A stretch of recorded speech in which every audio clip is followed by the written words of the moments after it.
새로운 피조물이라는 말씀의 제목을 삼고 은혜 받기를 원합니다. New Creation. 오늘 본문을 보면은 한 단어가 계속 강조가 되고 있는데, 특별히 마지막 두 구절 18절과 19절의 말씀을 보십시오. 계속 되풀이되는 단어가 뭐죠? 제가 빨간색으로 이렇게 밑줄을 쳤는데 뭐죠? 화목이에요. 화목. 이 화목을 하나님께서 본문을 통해 우리에게 계속 강조하고 계심을 보게 됩니다. 화목이 영어로 reconciliation.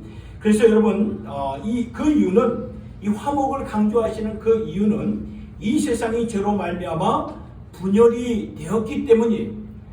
로마서 6장 23절의 말씀을 보면은 죄의 삭은 사망이라고 말씀하시는데, 사실 사망의 모습을 보면은 분열이고 불화인 것을 분명히 알 수가 있습니다.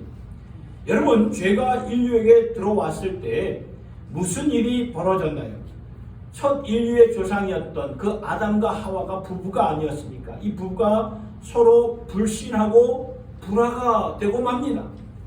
조금 전에는 내 뼈 중에 뼈요, 내 살 중에 살이라고 아담이 아내를 가리켜서 그렇게 말을 했는데, 조금 후에 죄가 들어오니까 저 사람 때문에 내가 하나님 말씀을 지키지 못했다고 비겁하게 이 아내에게 죄짐을 전가하는 그런 아담의 모습을 보게 되지 않습니까?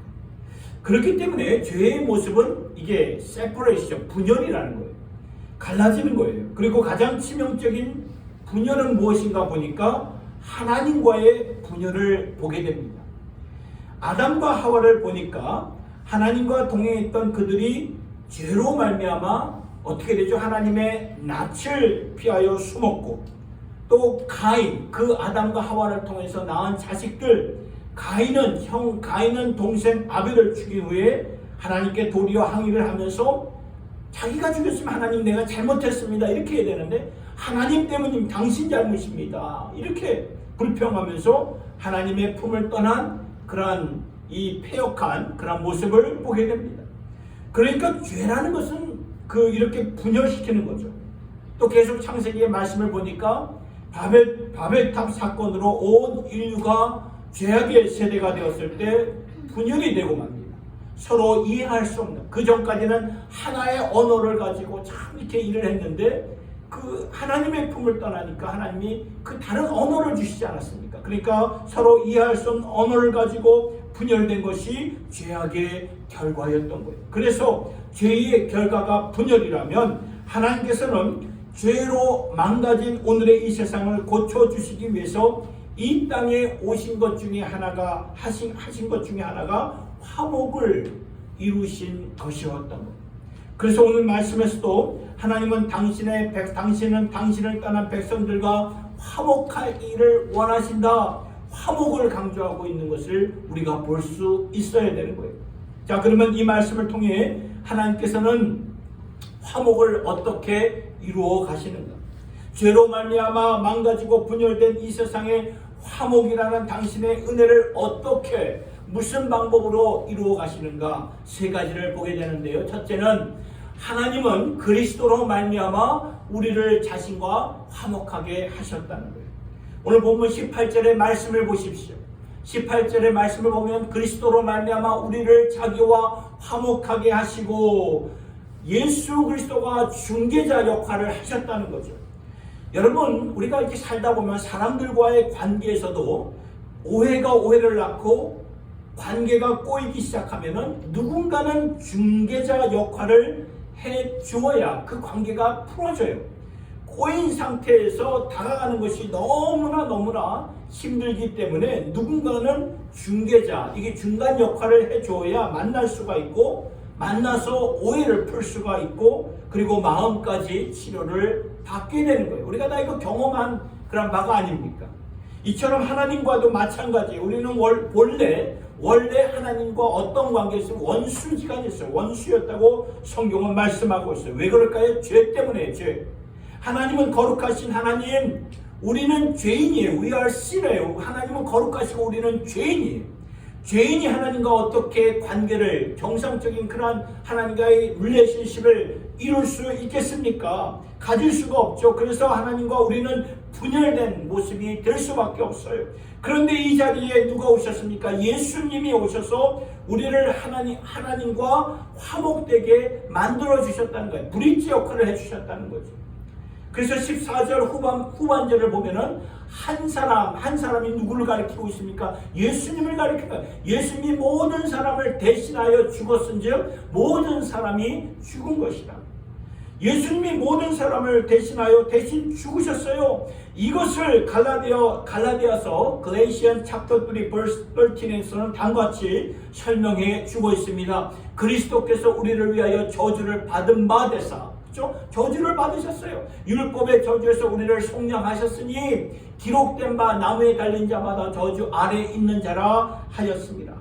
여기 보면 그리스도께서 우리를 위하여 저주를 받은 바 되사, 여기서 말하는 저주는 뭐를 가리키냐면 하나님의 심판을 가리키는 거예요. 하나님의 심판. 하나님의 율법이 있는데 그 법을 지키지 못하면 심판이 따르는 것은 당연한 것이라는 거예요. 우리가 율법을 지키지 못했기 때문에 깨뜨렸어요. 율법을 지키지 못했어요. 율법을 지키지 못한 그것이 죄라는 거예요. 그래서 그 죄로 말미암아 하나님의 저주가 심판이 임할 수밖에 없는데, 그 저주를 우리 대신에 오늘 말씀을 보니까 한 사람 예수님이 십자가에서 그 대가를 대신 지불하셨다는 거예요. 여러분, 이렇게 위치에 따라서 한 사람이 모든 사람을 대표할 수가 있지 않습니까? 예를 들어서 한 나라, 국가에 잘못이 있으면 그 나라, 국가를 대표하는 총리든지 아니면 대통령이든지 나라를 대표해서 잘못을 저지른 그러한 나라의 그러한 데 대해서 용서를 구할 수가 있는 거예요. 여전히 한국과 일본 사이는 역사의 아픔이 있죠. 그래서 일본 총리가 정말 진지한 사과를 대표해서 했다면 우리나라가 그 사과를 이렇게 받아들였을 거예요. 그런데 아직까지 보면 그 진지한 사과를 하지 못했기 때문에 여전히 갈등이 있는 것이고 아픔이 있는 것이 아니겠습니까? 그러니까 대표자의 역할이 너무나 중요하다는 거예요. 성경은 당신의 율법을 깨뜨린 우리를 향한 하나님의 심판 저주를 한 사람 예수가 모든 사람들을 위하여 대신 죽었다고 말씀하시는데, 예수가 인류의 대표자가 되시기 때문에 그래요. 인류를 대표하여 대신 십자가에 달려 죽으심으로 말미암아 우리를 향한 하나님의 그 분노가 예수님 안에서 충족이 되었고, 예수님의 십자가 사역으로 말미암아 대가가 지불되었고, 그래서 우리의 죄 씻음이 씻어지게 된 것이라는 것입니다. 에베소서 2장 12절에서 13절의 말씀을 같이 한번 읽어보도록 하겠습니다. 시작. 그때 너희는 그리스도 밖에 있었고 이스라엘 나라 밖의 사람이라. 약속의 언약들에 대하여는 외인이요 세상에서 소망이 없고 하나님도 없는 자이더니, 이제는 전에 멀리 있던 너희가 그리스도 예수 안에서 그리스도의 피로 가까워졌느니라. 여러분, 너희는 그때 그리스도 밖에 있었다, 멀리 있었다. 무슨 말이에요? 화목되지 못했다, 그 말이에요. 그래서 12절을 보니까 12절의 말씀을 보니까 그때 너희는 그리스도 밖에 있었다. 이스라엘 언약의 나라 밖의 사람이다. 약속의 언약에 대해서는 외인이요 아무런 상관이 없는 자들이요 그래서 그 세상에 소망이 없고 하나님도 없는 자이더니 화목되지 않았기 때문에 그래요. 그래서 아무런 하나님의 약속과 상관이 없는 삶으로 삶은 자이더니, 이제는 전에 멀리 있던 너희가 우리를 대표하신 예수 안에서 그 피로 하나님과 화목이 되었다. 이것이 오늘 말씀에서 첫 번째로 주시는 말씀이다. 그래서 우리가 하나님과 화목이 되었다는 것은요, 예수로 말미암아 되었고, 예수로 말미암아 우리가 화목이 되었기 때문에 우리가 다시는 무서워하는 종의 영을 받지 않고, 화목이 되기 전에는 하나님에 대해서 우리가 무서웠어요. 두려웠어요. 하나님 앞에 함부로 우리가 나갈 수가 없는 존재였습니다. 그러나 이제는 무수하는 종의 영을 받지 않고 양자의 영을 받았기 때문에 우리가 아버지라고 부를 수 있는 거예요. 여러분, 우리 하나님 아버지를 가리켜서 아빠라고 부를 수 있는 거야. 우리 육신의 부친도 우리나라 이 정석 가운데 나이가 들면 아빠라고 부르는 것이 좀 어색하지 않습니까?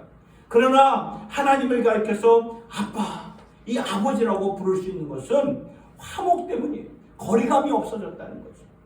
하나님 앞에서 우리의 부족한 모습, 있는 그대로, 그렇죠? 하나님, 내 모습 이러한 모습입니다. 있는 모습 그대로 보여드리는 거죠. 왜요? 하나님이 다 아시고 우리의 아버지가 되셨기 때문이라는 것입니다. 화목이라는 당신의 은혜, 두 번째 포인트는 하나님은 예수 안에서 우리를 새로운 피조물로 만드셨던 거예요. 이게 굉장히 중요한데요, 여러분. 예수님이 하나님이 이루신 화목은 있잖아요. 단순히 화해하는 정도가 아니라는 거예요. 화목했다는 것은 보통 우리가 화해했다는 정도로 생각하는 경향이 있는데요.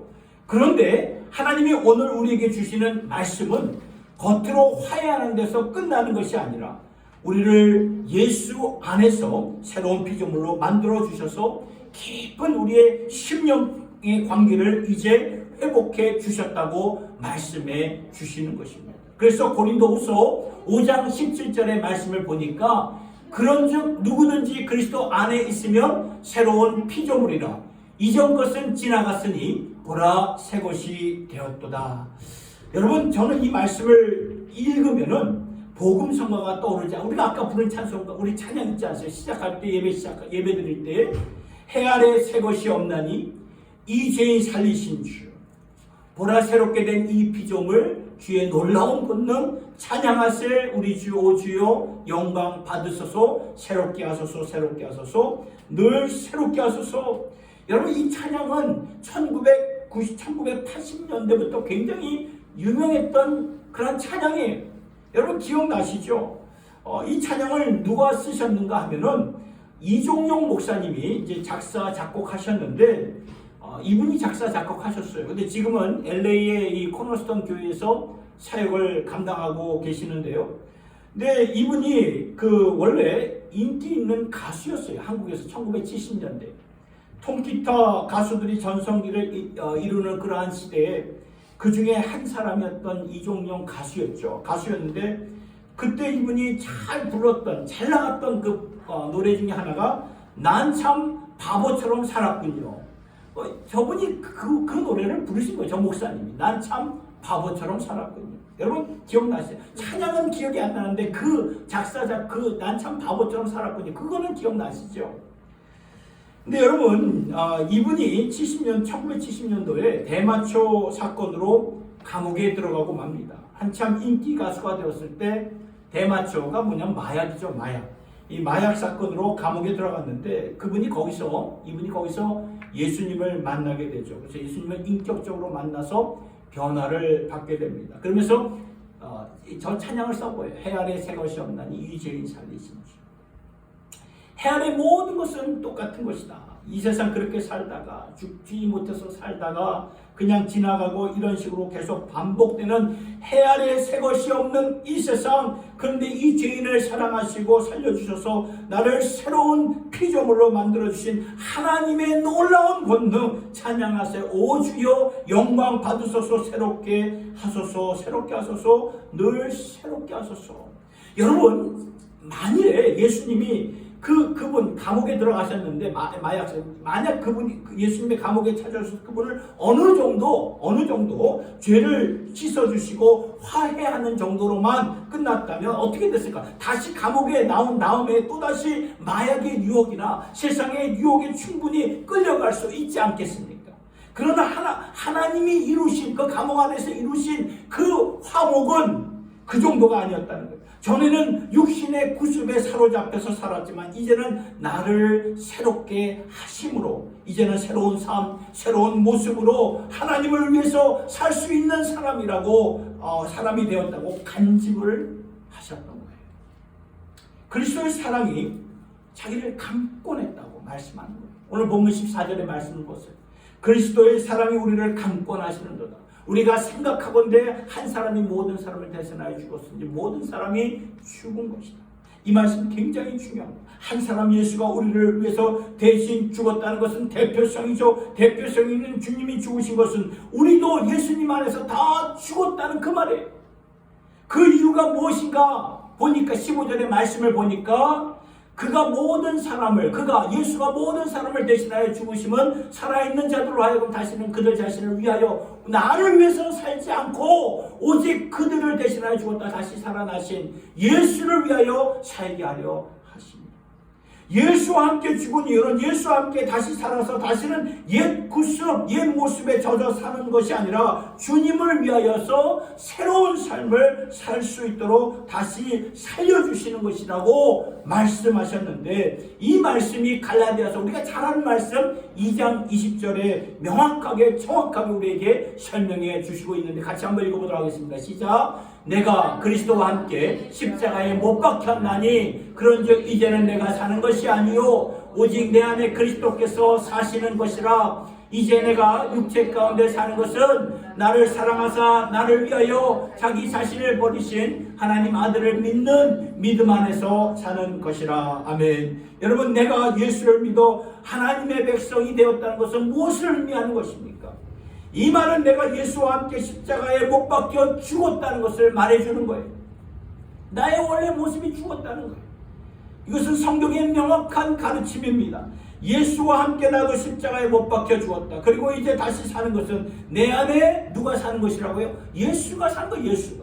내 안에 사시는 예수는 부활하신 주님, 사망 권세를 이기신 주님, 그 주님의 생명력을 가지고 내가 지금 살고 있는 것이다. 그 말씀입니다. 그래서 전에는 내가 원했어도 세상 유혹에서 빠져나올 수가 없었고 세상 습관에서 벗어날 수가 없었는데, 이제는 부활하신 예수님의 생명력이 내 안에 있기 때문에 육신의 정욕, 안목의 정욕, 이생의 자랑 같은 온 인류를 오늘도 이런 것들이 사로잡고 있는 어둠의 그러한 권세에 끌려가는 것이 아니라 새로운 피조물로서 하나님의 영광을 위해서 살아가게 된다는 것입니다. 전에는 율법이 육신으로 말미암아 연약하여 할 수 없는 그것을 하나님은 하셨는데, 그것은 자기 아들을 저 육신의 모양으로 이 땅에 보내사 육신의 죄를 담당케 하심으로 말미암아 이제는 육신을 따르지 않고 그 영을 따라 행하는 우리에게 율법의 요구가 이루어지게 하셨던 것입니다. 이것이 로마서 8장의 말씀이에요. 그러면서 로마서 6장 11절의 말씀을 보니까 이렇게 나와 있어요. 이와 같이 너희도 너희 자신을 죄에 대하여서는 죽은 자요 그리스도 예수 안에서 하나님께 대하여는 살아있는 자로 여겼죠. 너희는 세상에 대하여는 죽은 자로 여기고 예수 안에서 하나님에 대하여는 산 자로 여기라. 여길지니라. 그렇게 생각하라. 그 말이죠. 여러분, 우리가 이 세상에서 살고 있지만 보는 것이 다 보는 게 아니죠. 보지 아니하는 것에 대해서 이것이 진짜라고 여기면서 살라는 거예요. 그래서 믿음의 주에 또한 온전케 하신 예수를 바라보는 것이다. 믿음은 바라보는 것들이 실상이에요. 보지 못하는 것들의 증거라 말씀하고 있지 않습니까? 여러분, 우리가 세상에 살고, 여러분, 그래서 우리가 살 때 정말 이 세상에 속한 자가 아니라 하늘에 속한 자, 새로운 그런 피조물로 자각하면서 살라. 그 말씀을 하시는 거예요. 이렇게 살 때 우리는 더 이상 우리 몸을 불의의 병기로 죄악에 내주는 것이 아니라 의의 병기를 가지고 하나님께 드려지는 삶으로 살아가게 됩니다. 이것이 화목하신 하나님의 궁극적인 의미가 된다는 것입니다. 끝으로 화목이라는 하나님의 은혜의 세 번째 포인트는, 하나님은 우리에게 화목이라는 직분을 주셨다는 거예요. 오늘 말씀의 흐름을 보면 하나님께서 우리를 예수 안에서 당신과 화목하게 하시고 당신과 화목한 우리들을 이제 예수 안에서 새로운 피조물로 일으켜 주시고 새로운 피조물이 된 우리에게 세상을 향해서 화목하는 직분을 감당하라고 오늘 저와 여러분들을 보내셨다는 것입니다. 그래서 18절 19절 한번 볼까요? 모든 것이 하나님께로서 났음에 그가 그리스도로 말미암아 우리를 자기와 화목하게 하시고 또 우리에게 화목하게 하는 직분을 주셨으니 곧 하나님께서 그리스도 안에 계시사 세상을 자기와 화목하게 하시며 그들의 죄를 그들에게 돌리지 아니하시고 화목하게 하는 말씀을 우리에게 부탁하셨느니라. 화목의 축복을 누리게 하시고 그 감격을 알게 하시더니 이제 우리에게 화목하게 하는 직분을 주셨다는 것. 오늘도 우리 하나님은 여전히 멀어져 있는 사람들, 그렇죠? 그런 사람들과 화목하시기 위해서 세상에서 일하고 계시는데 그 화목하려는 사역을 오늘 우리를 통해서 펼치신다는 거예요. 왜 그럴까요? 화목의 은혜를 우리가 알았기 때문에 아는 사람들로서 이제 하나님과 화목된 축복을 세상에 내가 있는 거하는 곳에 받는 곳마다 전하라는 거죠. 당신도 하나님과 화목될 수 있습니다. 당신도 하나님 안에서 하나님의 자녀가 될 수 있습니다. 당신도 하나님이 주시는 영생을 얻을 수 있습니다 하면서 화목의 메시지를 전하고 이 화목의 사역을 감당하라는 거예요. 예수님이 누구십니까? 예수님이 당신을 위해서 무엇을 하셨습니까? 예수님을 자신의 주와 구세주로 분명히 믿으시고 받아들이셨습니까? 평안하십니까? 이 계속 우리가 이거를 컨펌해 확인을 해야 된다는 거죠. 저는 어렸을 때 친구들과 이렇게 놀다가 종종 이렇게 절에 간 적이 있었습니다. 섬에 살다 보니까 이 절들이 많았어요. 그런데 절에 그려진 그림들을 볼 때마다 솔직히 말하면 참 무서웠어요. 두렵더라고요. 어둡더라고요. 너무나 복잡하고 어둡고 보기가 어려운 조각들로 있었고 그림이었어요. 그런 걸 볼 때마다 세상에서 말하는 신들은 두렵고 이렇게 부담스러웠어요. 그런데 화목한 자들에게는 뭐가 좋을까요? 뭐가 주어집니까? 평안이 주어진다. 평안이 주어지면서 감사가 있고 감격이 있고 기쁨이 있고, 그렇죠? 전에는 멀리 있어서 하나님의 임재가 이게 부담스럽고 두려웠지만 이제는 그리스도 예수로 말미암아 화목된 자들로서 전에 못 누렸던, 알지 못했던 그 평안, 기쁨, 감사, 담대함이 있고 확신이 있게 된다는 것입니다. 그래서 이 화목을 안 자들은 남들에게도 화목을 전할 수밖에 없는 거죠. 하나님과 화목할 수 있습니다. 추상적으로 전하는 것이 아니죠. 확신을 갖고 내가 경험했기 때문에 경험한 바를 가지고 담대하게 전하게 된다는 거죠. 그래서 오늘 본문 19절을 보면은 이렇게 나와 있어요. 화목하게 하는 말씀을 우리에게 부탁하셨다. 하나님이 우리에게 부탁하실 거예요. 여러분, 이 부탁한다, 왠지 그 하나님이 우리에게 부탁한다, 왠지 가슴이 이렇게 뜨거워지는 것을 보게 되지 않습니까? 하나님이 우리에게 그냥 명하시고 밀어붙이시는 것이 아니라 부탁을 한다. 아주 부탁합니다. 여러분, 그러면 우리가 그냥 이렇게 외면할 수가 없잖아요. 부탁한다는 것은 신뢰한다는 말이죠. 내가 너를 믿기 때문에 너에게 맡긴다. 너에게 부탁한다. 내가 하고자 하는 일을 이제 예수 안에서 너를 통해서 일하겠노라. 하나님이 우리에게 부탁하신 이 말씀이 우리의 가슴을 따스하게 만들지 않습니까? 하나님이 나에게 부탁하신 말씀이구나. 하나님이 내게 부탁하신 말씀이라면 내가 잘 감당해서 하나님 아버지의 마음을 우리가 시원케 해드리고 부탁하신 것을 잘 감당해야 되겠다는 그러한 자원하는 마음을 갖게 된다는 것입니다. 오늘 본문을 쓴 사도 바울도 부탁하신 하나님의 말씀을 가슴에 품으면서 그는 이렇게 간증을 했어요. 나도 아버지께로부터 이 부탁을 받았기 때문에 부탁하신 바를 잘 감당하기 위해서는 항상 내 마음속에는 두 가지 동기를 갖고 이 직분을 감당하였다. 오늘 본문의 말씀을 보니까 이 바울에게는 두 가지 동기가 있었어요. 첫째로는 11절의 말씀이었습니다. 우리는 주의 두려우심을 알므로 사람들을 권면하거니와 주님을 두려워하는 마음이었어요. 이것이 사도 바울에게는 첫 번째 동기가 되었던 거죠. 거룩한 두려움이에요. 거룩한 두려움. 하나님께서 우리에게 부탁하신 것이라면 언젠가 하나님 앞에서 보고를 해야 되는 그런 일이 주어진다는 거예요. 하나님이 하시면 더 잘하실 터인데 오늘 예수를 안 자들, 예수를 믿는 우리에게 부탁하신 영광스러운 직분이라면 언젠가 우리에게 부탁하신 그분 앞에서 내 삶을 보고하고 결산할 때가 오지 않습니까? 사도 바울은 저 말씀을 그렇게 말하는 거예요. 그걸 말하는 거예요. 언젠가 내가 결산해야 되는 것을 알기 때문에 거룩한 두려움이 나에게는 동기가 된다. 여러분, 우리가 언제가 주님 앞에서 결산 보고를 해야 될 때가 오는데요. 아이고 주님, 주님의 뜻이 이런 줄 몰랐습니다. 아이고 그렇게 우리가 말할 수 없다는 거예요. 우리에게 사명을 주시고 출장을 보내주셨으면 출장을 다녀온 다음에는 반드시 보스에게, 주인에게 보고를 해 결산할 때가 있기 때문에 그래요. 거룩한 두려움이라는 거죠. 두 번째 동기는 오늘 14절의 말씀이에요. 그리스도의 사랑이 우리를 강권하시는, 예수 그리스도의 강권적인 사랑이라는 거죠. 그 사랑이 우리를 강권하시는데, 여러분 원래 우리는 하나님과 상관이 없었고 도리어 하나님의 저주를 받은 자였어요. 그런데 하나님은 우리를 그냥 버리지 아니하시고 하늘 보좌, 당신이 직접 하늘 보좌를 버리시고 이 땅에 오셔서 우리를 위해서 대신 저주가 되어 십자가에 달려 죽으신 예수님의 그 사랑, 그 사랑을 생각할 때 그 사랑이 나를 강권하신다는 거죠.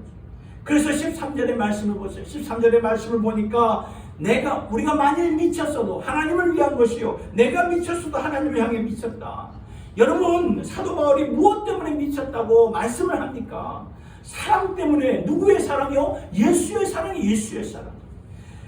그래요. 사랑하면 미치게 되죠. 사랑하면 제정신이 아니에요. 제정신이 아니죠.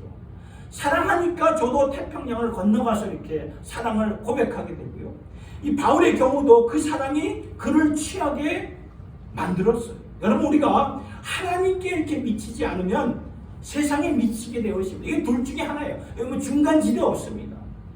우리가 성령의 술에 취하지 않으면 세상의 술에 취할 수밖에 없어요. 성경은 분명히 말씀하고 있습니다. 사도 바울은 예수 그리스도로 말미암아 성령의 술에 취한 삶을 살았던 거죠. 그 사랑, 예수의 사랑에 취했어요. 그래, 나 미쳤다, 나 미쳤어. 하나님께 미친 것이 정상이 아닌가. 세상에 미쳐가지고 세상과 함께 그냥 없어지는 안개와 같은 그러한 삶이 비정상이고 생명 대신 하나님께 미친 것이 정상이 아닌가.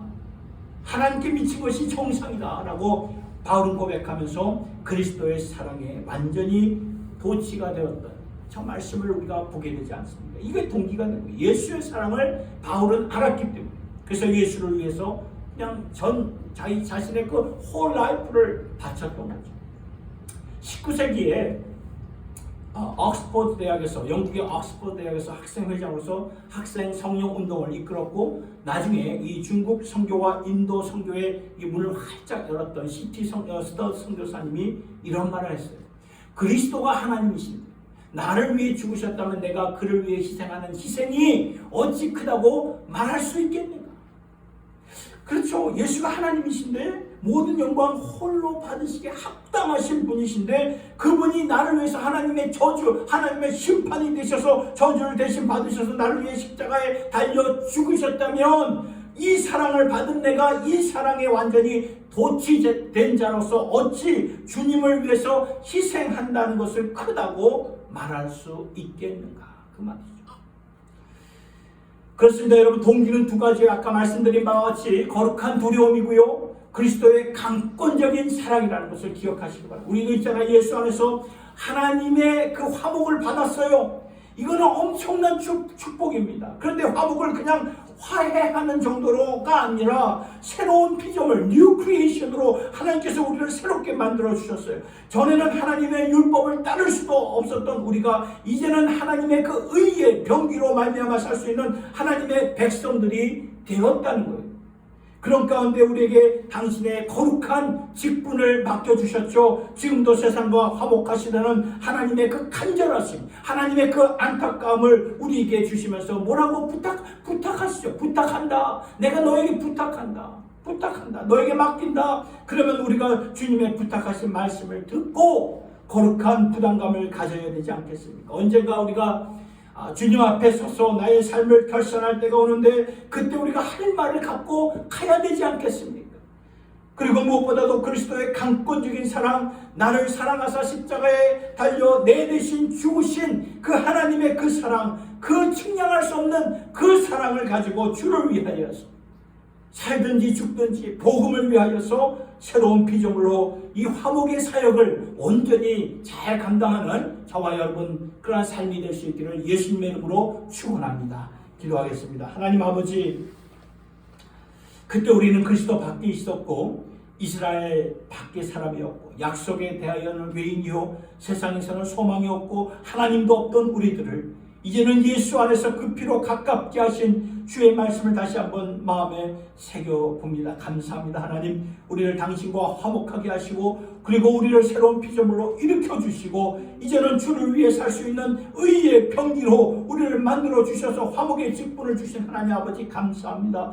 영광스러운 직분을 받았으니 이제 거룩한 두려움을 갖고 언젠가 하나님 앞에서 나의 삶을 결산할 때가 온다는 것을 바라보면서 하루하루 내게 주어진 삶, 시간 주를 위해서 살게 하여 주시옵소서. 그리고 그리스도의 사랑이 우리를 강권하는 그 능력이 되어서 그 사랑에 힘입어 그 사랑을 전하는 자가 되어 당신도 하나님과 화목될 수 있습니다. 당신도 하나님과 그 하나님의 평강과 은혜를 누리면서 살 수 있다고 사람들을 주님 앞으로 인도하고 화목의 메시지를 전할 수 있는 주님의 권속들 되게 하여 주시옵소서. 예수님의 이름으로 기도드리옵나이다. 아멘. 409장 보시고 축도로 마치도록 하겠습니다.